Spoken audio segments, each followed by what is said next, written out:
Assalamualaikum warahmatullahi wabarakatuh. Di sini saya akan mempresentasikan sejarah masuknya Islam ke Indonesia dan sejarah kerajaan Samudra Pasai. Sejarah masuknya Islam awalnya dibawa oleh para pedagang dari Gujarat, lalu diikuti oleh pedagang Arab dan Persia. Banyak juga yang berspekulasi jika Islam masuk ke Indonesia di abad ke-7 atau ke-8, karena pada abad tersebut terdapat perkampungan Islam di sekitar Selat Malaka. Selain pedagang, ada juga dengan cara mendakwah, seperti penyebaran di tanah Jawa yang dilakukan oleh para wali songo. Adapun 3 teori masuknya Islam ke Indonesia. Di antaranya adalah teori Gujarat, yaitu agama Islam masuk ke Indonesia dibawa oleh para pedagang Gujarat pada abad ke-13 Masehi. Teori yang kedua adalah teori Persia, yaitu agama Islam dibawa oleh para pedagang Persia dan Iran. Teori yang ketiga adalah teori Mekah, yaitu agama Islam dibawa oleh para pedagang dari Mekah. Setelah kedatangan Islam, terjadi proses penyebaran yang begitu luas. Akibatnya, tumbuh dan berkembangnya kerajaan-kerajaan Islam di Kepulauan Indonesia. Kerajaan Islam tersebut tumbuh dan berkembang di daerah Sumatera, Jawa, Nusa Tenggara, Maluku, Sulawesi, dan Kalimantan. Salah satu kerajaan Islam di Indonesia adalah Kerajaan Samudra Pasai.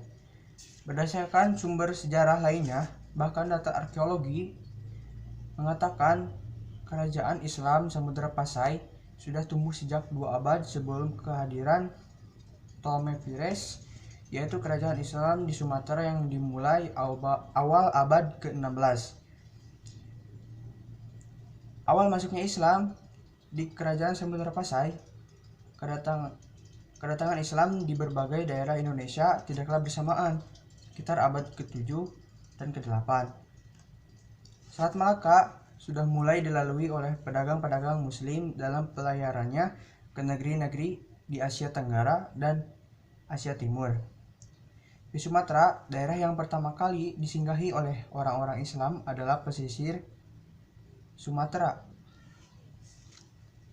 Penyebabnya terdiri dari para mubalik dan saudagar Islam yang datang dari Arab, Mesir, Persia, dan Gujarat yang dijumpai di beberapa pelabuhan Sumatera, yaitu di Barus di pesisir barat Sumatera, Lamuri di pesisir timur, dan di pesisir lainnya seperti Perlak, yaitu sekitar tahun 674 Masehi. Kehadiran agama Islam di Pasai mendapat tanggapan yang cukup baik dari kalangan masyarakat. Samudra Pasai didirikan oleh Nizamuddin Al-Kamil pada tahun 1267. Nizamuddin Al-Kamil adalah seorang laksamana angkatan laut dari Mesir sewaktu dinasti Fatimiyah. Ia ditugaskan untuk merebut pelabuhan Kambayat di Gujarat pada tahun 1238 Masehi. Setelah itu, ia mendirikan kerajaan Pasai untuk menguasai perdagangan lada.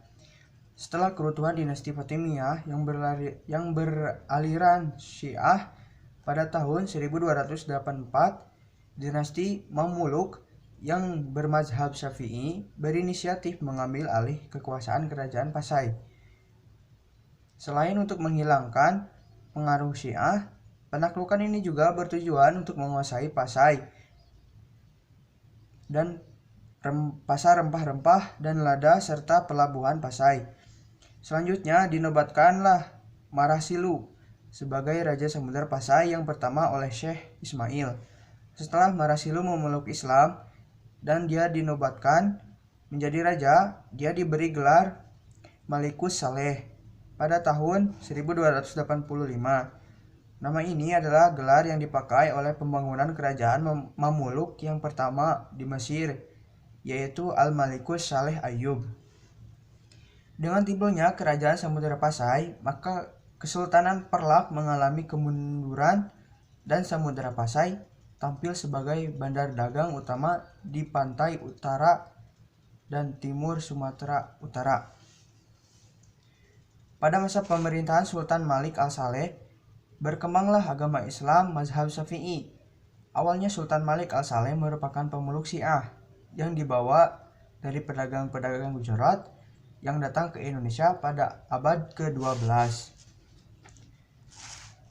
Raja pertama Samudra Pasai sekaligus pendiri kerajaan adalah Marasilu yang bergelar Sultan Malik Al-Saleh dan memerintah antara tahun 1285 sampai 1297. Pada masa pemerintahan Sultan Malik Al-Saleh, kerajaan tersebut telah memiliki lembaga negara yang teratur, serta angkatan perang laut dan darat yang kuat. Pada tahun 1295, Sultan Malik Al-Saleh menunjuk anaknya sebagai raja, yang kemudian dikenal dengan Sultan Malik Az-Zahir I. Pada masa pemerintahannya, Samudra Pasai berhasil menaklukkan kerajaan Islam Perlak. Setelah itu, kerajaan diserahkan kepada Sultan Ahmad Laikuzahir yang bergelar Sultan Malik Az-Zahir II. Tahun 1350 Masehi merupakan masa puncak kebesaran kerajaan Majapahit. Masa itu juga merupakan masa kebesaran kerajaan Samudra Pasai. Perkembangan ekonomi masyarakat kerajaan Samudra Pasai bertambah pesat sehingga selalu menjadi perhatian sekaligus incaran dari kerajaan-kerajaan di sekitarnya. Kehidupan sosial masyarakat Samudra Pasai diatur menurut aturan-aturan dan oknum-oknum Islam, sehingga pelaksanaannya pun sama seperti kehidupan sosial di negeri Mesir dan Arab. Oleh karena itu, di daerah Aceh mendapat julukan daerah Serambi Makkah. Kerajaan Samudra Pasai ini merupakan kerajaan Islam kedua sesudah Perlak. Menurut buku Daliman, pendiri kerajaan Samudra Pasai adalah Sultan Malik Al-Saleh, dengan ditemukannya batu nisan makamnya yang menyatakan bahwa Sultan Malik Al-Saleh ini meninggalnya pada bulan Ramadan 676 tahun sesudah Nabi Hijrah atau 1297. Sebelum menjadi raja dan bergelar sultan, raja ini semula adalah seorang marah dan bernama Marasilu. Ayahnya Marasilu bernama Marah Gajah dan ibunya adalah Putri Betung.